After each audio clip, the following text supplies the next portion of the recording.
Alors dans cette vidéo, on va avoir la route qui me permet d'accéder aux différentes fiches utilisateurs pour pouvoir récupérer le nom, le prénom et la photo. Donc on avait vu que j'avais déjà fait une route pour afficher les données de l'utilisateur, c'est celle-là là, fiche user, user ID. Alors je vais me connecter, post login, je send, je récupère le token d'authentification, CTRL C, c'est user ID 46. Je reviens sur ma route fiche user ID. Donc params c'est donc user ID 46 et au niveau du token je le change, CTRL V, je send, voilà. Donc là j'ai récupéré toutes les données de l'utilisateur 46. Donc ça c'est cool, le seul souci c'est que sur ma base de données je vais avoir plusieurs commentaires. Par exemple, je peux avoir un commentaire qui a été fait par l'user ID numéro 2. Donc si je veux récupérer son nom et son prénom, eh bien il va me falloir passer son user ID dans l'URL. Le gros souci, c'est que là actuellement l'user ID ici, il sert à l'authentification. Ça veut dire quoi? Ça veut dire que si je remplace par 2, si je fais ascend, eh bien je ne passe plus le middleware d'authentification car ça ne correspond pas au token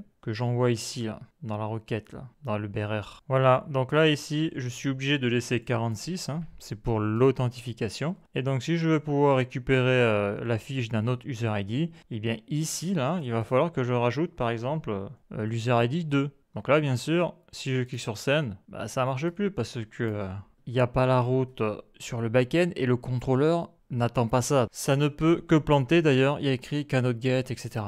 Donc là, ça veut dire quoi? Ça veut dire que je vais devoir faire une nouvelle route avec un nouveau contrôleur. Et après, plus tard, vu que ce contrôleur-là, il est pas bon, là, eh bien, il faudra que je le supprime. Mais là, actuellement, c'est pas ce que je vais faire parce qu'actuellement, là, cette route-là avec le contrôleur qui va avec, là, il est utilisé pour ma fiche utilisateur. Donc, comme j'ai pas envie de la refaire maintenant, ça attendra. Par contre, pour pouvoir afficher le nom, le prénom et la photo de profil sur les commentaires, parce que c'est l'objectif de cette route-là, je vais la créer ainsi que le contrôleur. Mais ça va être rapide parce que c'est juste une route get. Donc c'est-à-dire que c'est de la lecture donnée, j'écris pas et je ne modifie pas et je supprime pas. Donc cette route-là, je vais faire duplicate et je vais la renommer rename et je vais l'appeler fiche utilisateur et je vais préciser lire n'importe quelle fiche pour commentaire, pour comments. Voilà, c'est pour les commentaires, moi je comprendrai. Voilà, donc c'est pour récupérer le nom, le prénom et la photo de profil. Donc là, je vais mettre 46 parce que je l'ai sur la base de données. Donc ça, c'est pour passer le middleware d'authentification.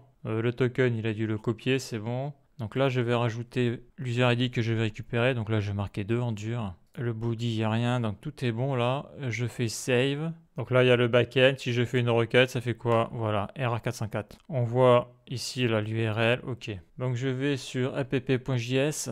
Donc là, j'ai ma route fiche user, donc ça va sur fiche user routes. Donc je vais sur mes routes, fiche user. Donc là, j'y suis là. Donc là, j'ai toutes mes routes qui sont en rapport avec fiche user. Donc là, je vais supprimer là, les espaces. Hein. Voilà. Je vais faire quand même une délimitation parce que ça, c'est des routes en plus que j'ai récupérées de mes premières vidéos sur Node.js et c'était des vidéos sur le projet 6 pour ceux qui l'ont suivi. Donc je vais écrire dans les commentaires, aller chercher le nom, prénom, photo de l'utilisateur. Voilà, c'est précis parce que j'ai pas besoin d'autres données dans les commentaires. Après, il faudra que je fasse une route où lorsque l'utilisateur clique sur une tête d'un autre utilisateur, eh bien ça affiche sa fiche utilisateur. Mais là, pour le moment, je ne peux pas faire, car comme j'ai pu le constater, la route read on fiche user, elle n'est pas bonne, il manque l'ID. Mais ça, je ne le savais pas à l'époque où je l'ai fait. Maintenant, je le vois qu'il y a un souci. Donc, c'est router.get, double quote slash, donc ça va être dans fiche, slash, et 2.id. Voilà, donc ça va être à récupérer.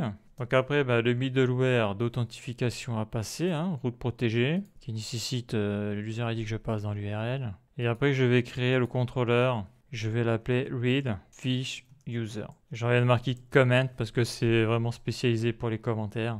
Voilà. Donc si je fais CTRL C, donc après je peux le mettre directement ici, comme ça il sera importé. Donc les importations se font là, virgule, CTRL V, comme ça j'aurais pas besoin d'y revenir. Maintenant il n'y a plus qu'à le créer, donc là on a une erreur. Contrôleur fiche user, donc ça c'est tous les contrôleurs, sachant que je vais faire un copier-coller pour récupérer ce que je dois récupérer. Donc ça c'est un héritage quand c'était sous MongoDB pour le projet 6, donc ça je le laisse en souvenir. Donc export.CTRL-V égale async function, la request, la response, la flèche, les accolades. Donc théoriquement il ne devrait plus y avoir d'erreur. Voilà, il n'y a plus d'erreur, ça m'était pas en compte. Donc pour voir si ça marche bien, je vais faire un console log. Je suis dans CTRL-V, Read Fiche User Comment, donc pour les commentaires, pour afficher la photo, nom, prénom dans les commentaires. Donc ça c'est bon. Donc là je me mets sur Postman. J'envoie une requête et là on voit qu'il y a une erreur, il y a une boulette. Donc la boulette je la vois, elle est dans l'URL.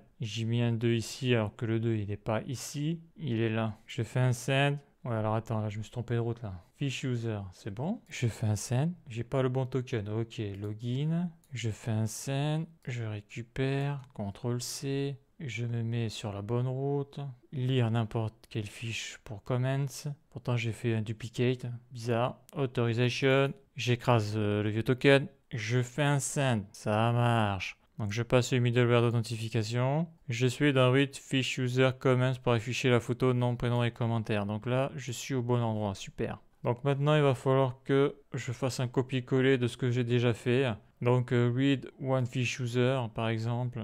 Ouais, je vais copier ça là. CTRL C, je mets ici. CTRL V, là je désactive tout. Voilà. Donc déjà, le Write Original URL Split, si je fais Send, ça me fait récupérer l'user ID que je passe dans l'URL. Donc ça déjà, j'en ai pas besoin. Parce que j'ai déjà passé le token, ça me sert à rien. Là, je fais de la lecture, donc c'est pas utile. Moi, ce que j'ai besoin, c'est de récupérer l'ID que je passe ici, là, le chiffre 2. Là. Donc ça, on l'a déjà vu plein de fois. Je vais écrire un commentaire. Récupération de l'user ID qui est passé dans l'URL et qui est la fiche utilisateur de l'user ID qui a créé le commentaire. Ça c'est important. Donc const, je vais l'appeler user ID comment, car c'est celui qui a créé le commentaire qui m'intéresse, égale rec.params.id. Est-ce que ça marche? Console log, @gr touche 7 espace user ID comment. Et là je vais faire $ les accolades et je vais y passer la variable CTRL C, CTRL V. Là je suis bon, il n'y a pas d'erreur. Je vais sur Postman, j'envoie la requête. Donc là j'ai récupéré le 2 pair. C'est le 2 qu'il y a dans l'URL ici. Là. Donc là j'ai récupéré le user ID. Donc maintenant il n'y a plus qu'à envoyer ça sur le serveur pour récupérer la donnée. Donc là je vais réactiver tout ça. CTRL/. Donc ça j'en ai pas besoin, je le vire. Donc maintenant la requête SQL, CTRL/, elle n'est pas placée au bon endroit. Donc là il faut que je trouve ma requête. Donc pour faire la requête, je vais sur phpMyAdmin, je vais sur Fiche User, c'est bon. Je vais sur SQL. Donc moi qu'est-ce que j'ai besoin? Donc je vais select. ID Fiche User, j'en ai pas besoin. Fiche User User ID, j'en ai pas besoin. Fiche User nom, je veux le nom, je veux le prénom. L'âge, j'en ai pas besoin. Le job, j'en ai pas besoin. La bio, j'en ai pas besoin. Je veux la photo de profil. Donc de la table user, ok. Et where, donc ça va être par rapport à l'user ID, ok. Et là, je vais mettre son numéro de fiche. Ici, ça va être le 2 pour le test. Je sélectionne tout, CTRL C. Je fais exécuter. Et là, il m'a bien récupéré test 01. Donc si je vais sur fiche user, test 01 a bien l'user ID 2. Donc je peux faire la même chose par exemple avec le 46, John Doe. Je fais un CTRL V, là je marque 46, je fais exécuter. Et donc là j'ai bien récupéré John Doe. J'ai bien récupéré son nom, son prénom et sa photo de profil, c'est ce qui m'intéresse. Donc maintenant que j'ai la requête, CTRL V, voilà. Là je la mets là en secours. Donc ça, je le supprime. Comme elle est longue la requête, je vais faire Alt-GR, touche 7, espace. Je vais mettre ça dans les backticks. Voilà, parce qu'avec les backticks, on peut faire des retours à la ligne et je fais CTRL-V. Donc là, je fais ça, je fais ça, je fais ça, je fais ça, je fais ça, je fais ça. Et ça, je le supprime. Je mets le point d'interrogation. Donc bien sûr, lorsque l'on est ici, il faut virer tous les backticks, sauf le premier ici et le dernier ici. Ça, je supprime, je supprime, je supprime, je supprime, je supprime, je supprime, et je supprime, je supprime, je supprime et je supprime. Donc maintenant, je fais un peu mieux l'indentation. Voilà, j'aligne tout ça. Ok. Donc là, c'est bon, je fais sup, sup, sup. Voilà. Donc là, je fais tab. Là, je reviens à la ligne, je fais tab. Et là, je sélectionne tout ça, je fais tab. Donc voilà la requête. Voilà, donc tout ça, c'est bon. Donc après, qu'est-ce qu'il me reste à faire? Mais il me reste à changer ici l'ID, la value. Donc la value, elle est ici. C'est user ID comment, CTRL C. Je le mets ici, CTRL V. Et en principe, c'est bon. J'ai fini le contrôleur 8 fiche user comment. Donc celui-là, il est facile. Donc il n'y a plus qu'à tester sur Postman. Donc là, je fais un send et il me récupère test 01. le nom, le prénom et photo profil URL. Donc là, l'user ID, je ne l'ai pas mis parce qu'il me sert à rien. Parce que là, j'ai juste faire de l'affichage de données au niveau du front-end sur le composant commentaire. Après, si je veux, je pourrais le rajouter si j'en ai besoin, mais là, théoriquement, j'en ai pas besoin. Donc, il me semble qu'il y avait aussi le 46. Donc, on voit que je le récupère aussi. Qu'est-ce que j'avais d'autre? Le 49. Donc on voit que je mets 49 en fiche et on voit que mon token, là, l'user ID token, c'est 46. Hein. Je fais un send, ça marche, super. Donc là, je viens de finir ma route. Et donc maintenant, il ne me reste plus qu'à l'implémenter sur le front-end, sur le composant commentaire pour afficher le nom, le prénom et la photo de profil de la personne qui a créé le commentaire sous le post. Donc la suite dans le prochain épisode.